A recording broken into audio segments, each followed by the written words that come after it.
friends, welcome to my YouTube channel Health Tips Ikbal. পুনৰ এবাৰ মোৰ চেনেললৈ স্বাগতম জনাইছো। বন্ধু বান্ধৱী সকল, আজি কেঁচুৱা এটা ভাল এন্টিবায়োটিকৰ বিষয়ে কথা পাতিম। আপোনালোকে স্ক্ৰীনত ধুনীয়াকৈ দেখি আছে নভামক্স ড্ৰপ। নভামক্স ড্ৰপ কি অসুবিধা হলে কেঁচুৱাক খুৱাব পাৰিব, তাৰ ডোজ কেনেকুৱা, কিবা সাইড ইফেক্ট আছে নেকি, কোম্পানী কি, প্ৰাইচ কিমান, গোটেইখিনি বিতংভাৱে আলোচনা কৰিম। আপোনালোকে স্কিপ নকৰাকৈ প্ৰথমৰ পৰা শেষলৈকে ভিডিঅ'টো চাব। মই সদায় সৎ আৰু ৰিয়েল কথাখিনি লৈ আহো আৰু ভাল ভাল কোম্পানীৰ ৰিভিউ দিওঁ। মই Iqbal Hussain, community medical service and essential drug trainer. বন্ধু বান্ধৱীসকল, নভামক্স ড্ৰপ বহুত ভাল কোম্পানী, বহুত পুৰণি কোম্পানী, চিপলা কোম্পানীয়ে বনাইছে। নভামক্স ড্ৰপ এটা বটলত 10 ml ঔষধ থাকে আৰু এটা কভাৰৰ ভিতৰত এটা বটল থাকিব আৰু এই বটলৰ ভিতৰত পাউডাৰ থাকে, লগতে এটা ড্ৰপাৰ থাকিব। ড্ৰপাৰত 0.3 ml, 0.4 ml, 0.5 ml, 1 ml এনেকৈ লিখা আছে। আৰু এই বটলত পাউডাৰ থাকিব, লগতে এই বটলত কাৰ্চিন দিয়া আছে। এই কাৰ্চিন লৈকে মিনাৰেল ৱাটাৰ বা গৰম পানী উতলাই পিছত ঠাণ্ডা কৰি পানী ইমানখিনি দিব লাগে। আৰু এই ঔষধটো কেনেকুৱা খাব লাগে পিছত কৈ আছো।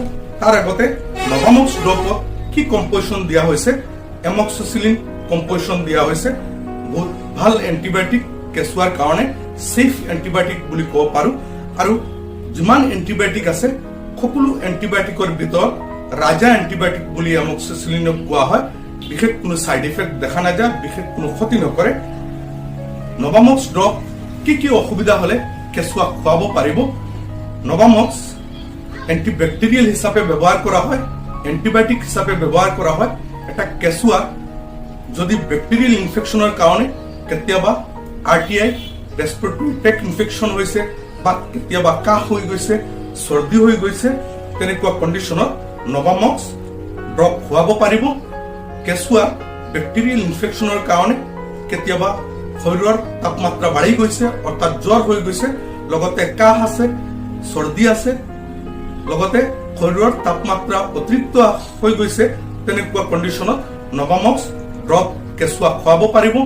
যদি এটা কেঁচুৱা বেক্টেৰিয়েল ইনফেকশ্যনৰ কাৰণে বা বেলেগ কোনো কাৰণত কেতিয়াবা কাণত ইনফেকশ্যন হোৱাৰ ফলত কাণেৰে পানী ওলাই আছে, পুজ ওলাই আছে, তেনেকুৱা কণ্ডিশ্যনত কেঁচুৱা এটাক নভামক্স ড্ৰপ খুৱাব পাৰিব। নাকত ইনফেকশ্যন হৈ গৈছে, নাকেৰে পানী ওলাইছে, নাকৰ ভিতৰত গা হৈ গৈছে, চৰ্দি হৈ গৈছে, তেনেকুৱা কণ্ডিশ্যনত নভামক্স ড্ৰপ কেঁচুৱা খুৱাব পাৰিব। কেতিয়াবা শৰীৰৰ যিকোনো স্থানত আঘাত লাগি বা কাটি গৈছে বা ফাটি গৈছে আৰু সেই ঘাঁটো শুকুৱাবৰ কাৰণে এন্টিবায়োটিক হিচাপে নভামক্স ড্ৰপ খুৱাব পাৰিব।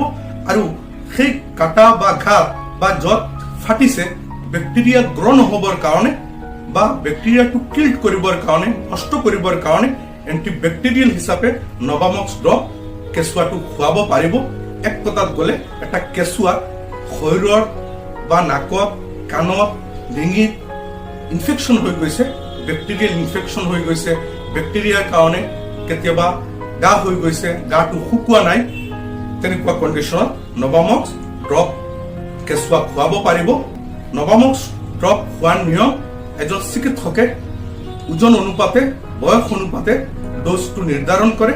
নভামক্স ড্ৰপ খোৱাৰ পিছত কেতিয়াবা কেঁচুৱাৰ পাতলা পায়খানা হ'ব পাৰে বা শৰীৰত এলাৰ্জি হ'ব পাৰে বা কেতিয়াবা পেট ফুলি যাব পাৰে, কেতিয়াবা বমিৰ ভাৱ হ'ব পাৰে বা বমি হৈ যাব পাৰে। বিশেষ কোনো সাইড ইফেক্ট দেখা নাযায়। যদি এনেকুৱা হয় তেনেহ'লে নভামক্স ড্ৰপ খোৱা বন্ধ কৰি দিব। নভামক্স ড্ৰপ খোৱাৰ আগতে এজন চিকিৎসকৰ পৰামৰ্শ কৰি খোৱাটো অতি দৰকাৰী, অতি প্ৰয়োজন।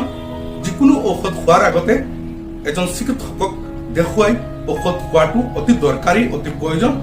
নভামক্স ড্ৰপ বহুত ভাল কোম্পানীৰ। এটা বটলত 10 ml থাকে আৰু 10 ml ঔষধৰ দাম 53 টকা 50 পইচা। বন্ধু বান্ধৱীসকল, নভামক্স ড্ৰপৰ ৰিভিউ এইখিনি। আশা কৰোঁ নভামক্স ড্ৰপৰ বিষয়ে সকলো কথা গম পাইছে আৰু বুজি পাইছে। যদি মোৰ ভিডিঅ' ভাল লাগে তেনেহ'লে লাইক কৰিব, কমেণ্ট কৰিব আৰু শ্বেয়াৰ কৰিব। আৰু যদি নতুন হয় তেনেহ'লে ছাবস্ক্ৰাইব কৰিব আৰু বেল বটন প্ৰেছ কৰি ৰাখিব। তেতিয়াহ'লে নতুন ভিডিঅ' আপলোড কৰিলে সোনকালে পাই যাব। সকলো ভালে থাকক, ধন্যবাদ।